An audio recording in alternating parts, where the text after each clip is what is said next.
हल्द्वानी से कांग्रेस विधायक सुमित हृदयेश ने प्रधानमंत्री नरेंद्र मोदी के धन बचाने और सोना न खरीदने के आह्वान के बाद उत्तराखंड की धामी कैबिनेट द्वारा नो व्हीकल डे सहित अन्य निर्णय लिए जाने पर सवाल उठाते हुए कहा कि पहले सरकार ये बताए कि क्या संकट आने वाला है और पब्लिक ट्रांसपोर्ट सहित यातायात के अन्य विकल्पों पर सरकार क्या विचार कर रही है।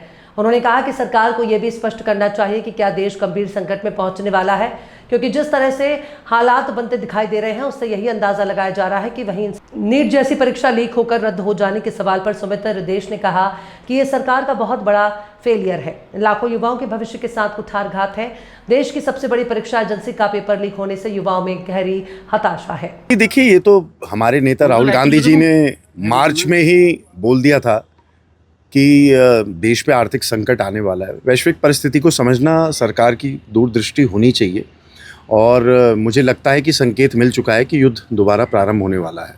और ये देखिए, विश्व शांति के लिए भी मैंने पहले भी कहा है, शांति दूतों की कमी हो चुकी है। वैश्विक राजनीतिक परिस्थितियाँ जो उत्पन्न हो चुकी हैं, कहीं पे भी लगता ही नहीं है कि शांति के विचार लेकर कोई भी व्यक्ति या नेता आगे बढ़ रहा हो। तो इसलिए बहुत चिंता का विषय है कि इजरायल और अमेरिका के दबाव में ये युद्ध पूरी दुनिया को झेलना पड़ रहा है। इसलिए कि सीधी साफ बात है। और भारत की कूटनीति कहाँ पे इसमें विफल रही है, इस पर भारत की सरकार को बहुत चिंतन करना चाहिए कि हम रूस से तेल क्यों नहीं ले सकते, क्यों हमें अमेरिका की गुलामी करनी पड़ रही है, क्यों इजरायल के दबाव में हम लोग काम कर रहे हैं। ये बहुत बड़े प्रश्न चिन्ह और इसका सीधा सीधा असर जो आम जनमानस पर होगा, वैसे प्रधानमंत्री जी ने बोल दिया, आह्वान करा है। उन्होंने जैसे कहा कि सोना मत खरीदिए 1 साल तो सराफा व्यापारी और इन सब लोगों को अपने कॉन्फिडेंस में लेकर एक मीटिंग बुलाकर पहले उनसे डिस्कशन करके शायद ये अगर घोषणा वो करते या बोलते तो बेहतर होता।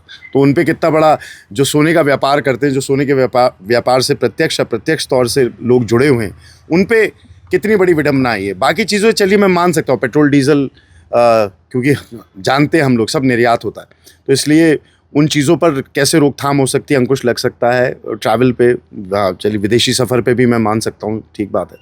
लेकिन परिस्थितियाँ अच्छी नहीं लग रही हैं और लोगों को सतर्क रहना चाहिए और अवश्य कोशिश यही होनी चाहिए कि भारत की अर्थव्यवस्था जो एक आज़ाद अर्थव्यवस्था थी वो दूसरे मुल्कों पर और वैश्विक परिस्थिति पर निर्भर ना हो। बात है 21वीं शताब्दी में हम लोग हैं और पेपर लीक हो रहा है और हम देखते थे, सुनते थे कि भाई ये पेपर लीक, वो पेपर लीक, यहाँ पेपर लीक। उत्तराखंड ने तो खुद ही इतना झेला है और पूरे हमारा जो हायर एजुकेशन सिस्टम है पूरा और जो चयन प्रक्रिया है, इस पे आप लोग न्यू एजुकेशन पॉलिसी लाते हैं, आप लोग सिलेबस को बदलने का काम करते हैं, आपने सब कार्य कर दिए, लेकिन आप कोई भी ऐसी व्यवस्था इस देश में नहीं ला पाए जहाँ पे हमारे जो अभ्यर्थी हैं अपने आप को सुरक्षित महसूस करें। सरकार की बहुत बड़ी विफलता है और ये पेपर लीक लगातार जो हो रहे हैं, इसमें जो संलिप्तता आ रही है, वो लगातार संकेत दे रही है कि कहीं ना कहीं सरकार से जुड़े लोग इसमें संलिप्त हैं।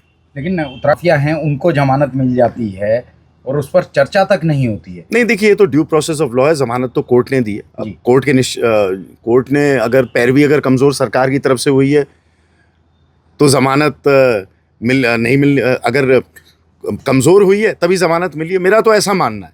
पैरवी पे बहुत बड़ा निर्भर सारी चीज़ें हैं, लेकिन फिर भी इसमें सरकार का बहुत बड़ा फेलियर है। 24 लाख लोग अभ्यर्थी जो हैं हमारे बच्चे, अब सोचिए एक डेस्क पे एक बच्चा बैठा है जिसने 2 साल पढ़ाई करी है, तैयारी करी है, वो पूरी तैयारी के साथ मेहनत के साथ आ रहा है, वो सोच रहा है 720 में से कितने 620 650 ले आएगा। और उसके बगल में एक दूसरा बच्चा बैठा है जिसने 1 करोड़ में वो पेपर खरीद लिया है और मुतमईन होकर निश्चित होकर वो पेपर दे रहा है। कितनी बड़ी ये विसंगति है इस देश में। क्या गरीब आदमी के हकों को ऐसे ही धीरे धीरे ख़त्म करा जाएगा?